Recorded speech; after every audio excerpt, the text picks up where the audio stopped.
So last video I told you I was going to give you in detail what I'm going to do now that I'm off for this year. Well, for those who don't know, I tutor full time. I have clients from 10 a.m. all the way to 10 p.m. this summer. So I basically work 12 hours a day, sometimes even longer. I also do teacher consultations. So anytime a teacher has a question about anything, I give them a Zoom link and we conference about it, whatever they need help with, and I charge a fee. I also do lesson plan help, and I also make money from social media, from Instagram, from TikTok. How that works with Instagram, I get paid for my reels. So however that video does, how many reviews and comments you get, it accumulates income on a range of about maybe $200 to $300 a month. Not much right now. The income for reels is kind of inflated. You gotta have a whole bunch of views to make some real money, but you know, it's something.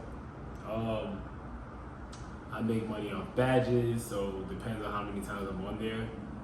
You know, I get paid for that. Now how that works is, if you buy one badge, it's 99 cents. If you buy two badges, it's $1.99. If you buy three badges, I think it's about $2.99, $3.99.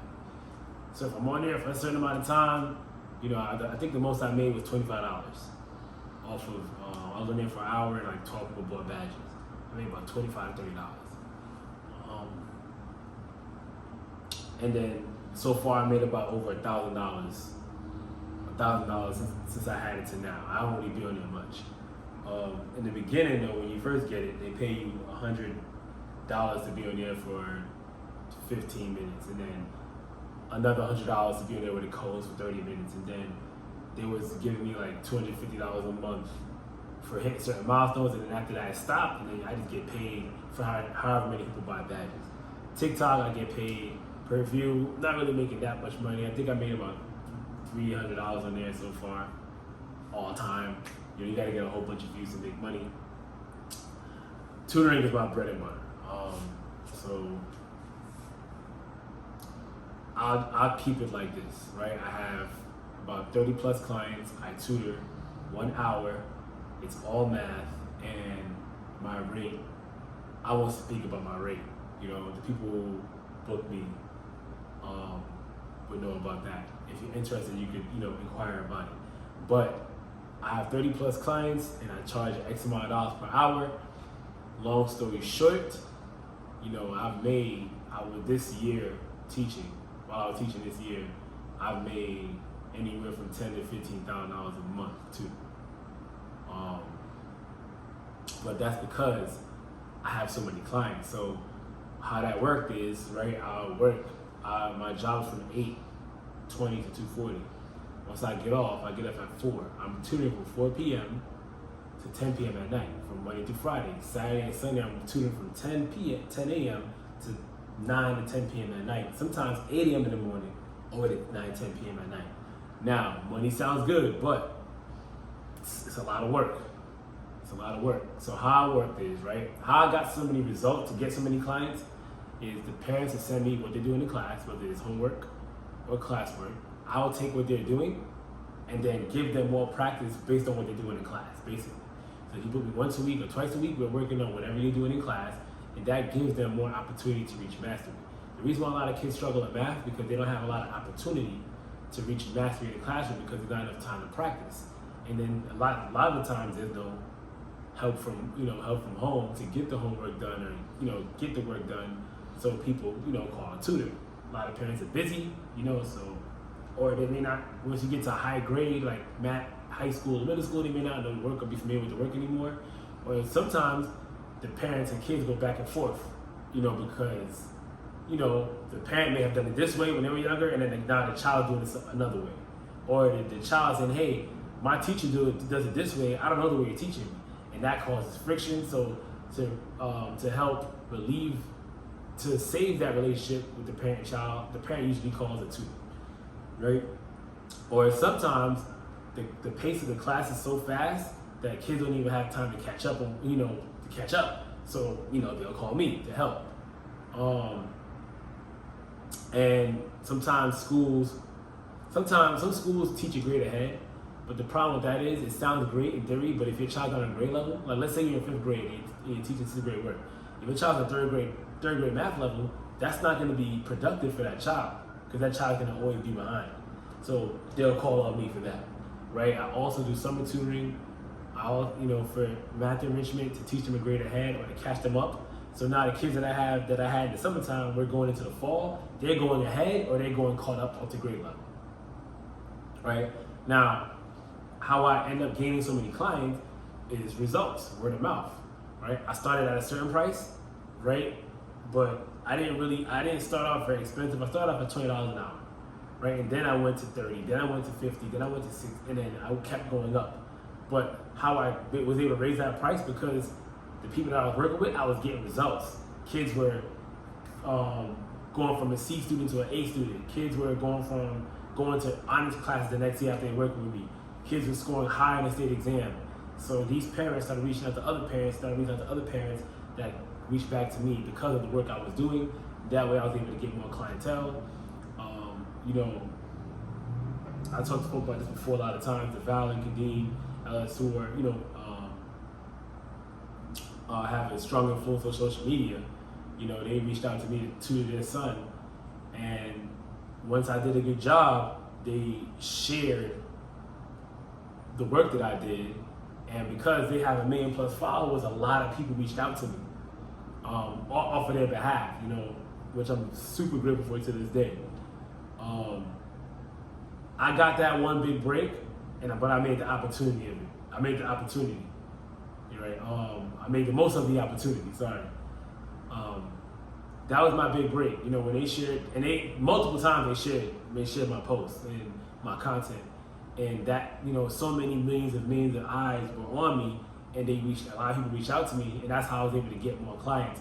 Now, I was worried about, getting so many clients where it affected my work, but it did. I had to sacrifice more time. So now that I have so many kids, I wake up 6 in the morning, I make the lessons for the day, I give homework, so I grade the homework, give the feedback back to the parents, I text all the parents to remind them that the homework is due, or send me the work to do in the class, or whatever the case may be. Making the lessons take time. Making the lessons take a lot of time. It takes a lot of time to make the lessons because I have to find the content. So if they're working on a certain thing, I gotta find the standard that it's attached to, then define the work attached to that standard, so I could then create the lesson for when we meet. So I use a virtual whiteboard called Google Jamboard, and basically I share the link to them. It's a virtual whiteboard, so you can write on it, draw on it, whatever the case may be, and I'm able to see what they're writing. So now that I'm able to see what they're writing, I can see exactly what they're doing and be able to give them immediate feedback on what they're doing. So it's like we're being in person, and we meet through Zoom, Google Meet, WhatsApp, FaceTime, whatever the case may be. But because it's a virtual whiteboard and we're able to work hand in hand and give immediate feedback, it's like we're being in person, and the results are fast. I'm also able to give videos for homework. I give videos because math is muscle memory. The more you do, the better you get. So if we meet 1 day a week, I'm not seeing you for 6 days. I got to make sure you're doing something those 6 days to make up that time to be able to practice. Now it's a lot of work because parents are busy. So getting homework is always not as sweet as it sounds. But now I realize why sometimes homework is not able to get done, because parents are really busy. Now that I'm a tutor, I'm really tapped in with the family more, so I'm able to see their day-to-day life, and it's really hard for them to sit down with their child because of the time. So I have to find creative ways to try to help them get that homework done. And homework has to deal with consistency and dedication, right? I build that.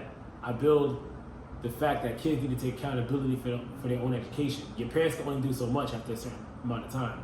So once I build the accountability for education in a child, and I build the consistency and the work ethic, that leads to success, and the success leads to confidence, and when the confidence is there, it takes off, and that's when kids start performing in class.